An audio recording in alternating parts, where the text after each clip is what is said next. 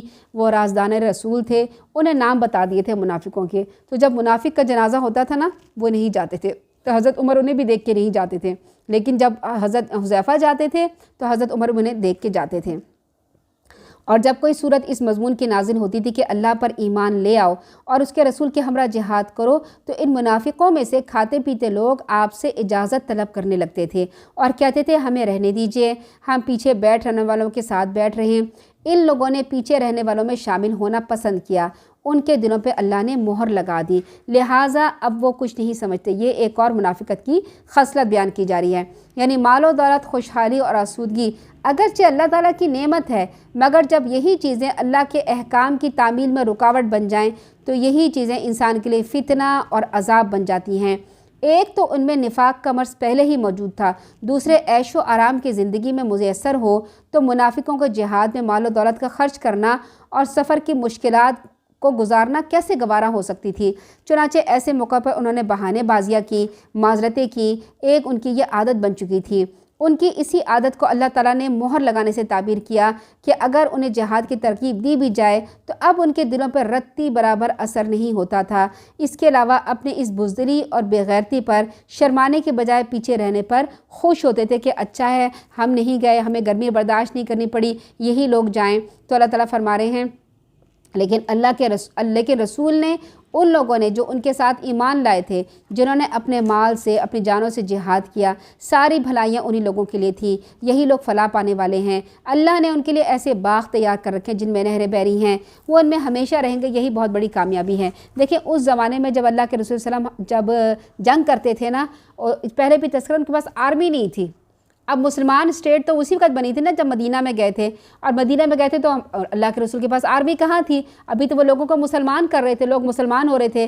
اب یہ یہاں سے مہاجر ہو کے آئے تھے اور ان کے پاس کچھ بھی نہیں تھا، نہ گھر بار تھا، نہ کاروبار تھا۔ انصاروں نے ان کے بھائی بنایا اور ان کی ہیلپ کی تھی۔ لیکن جب کہیں پر جنگ کرنی پڑتی تھی، کسی غزوے میں جاتے تھے تو ان کو آرمی کی ضرورت پڑتی تھی۔ اب آرمی تو تھی نہیں، یہی جانثار صحابہ کرام ذلتنا تھے، یہی صحابہ کرام اور پورے مدینہ میں اعلان کیا جاتا تھا کہ بھائی جو صدقہ خیرات جو بھی کر سکتا ہے لے آئے، ہمیں جنگ کی ضرورت ہے، ہم نے اس سے اپنا اسلحہ خریدنا ہے۔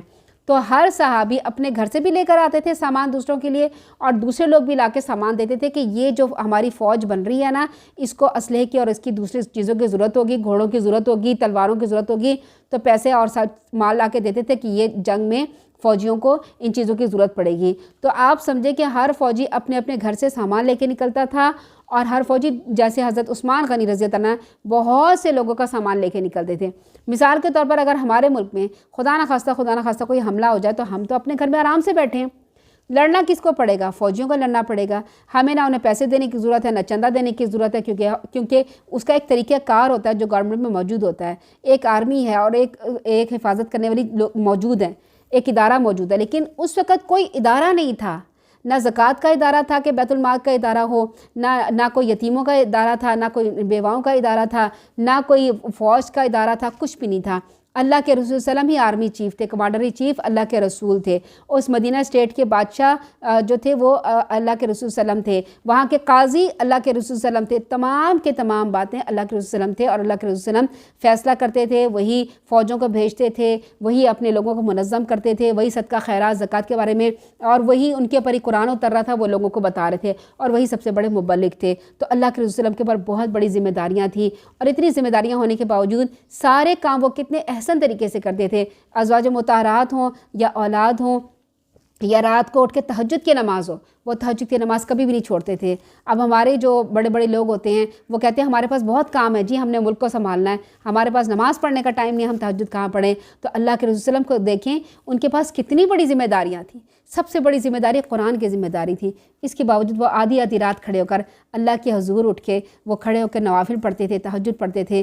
کسی نے ان سے کہا کہ اے اللہ کے رسول آپ تو بخشے ہوئے ہیں، آپ کیوں اتنے محنت کرتے ہیں؟ اور آپ کی پنڈلیاں بھی سوج جاتی تھی۔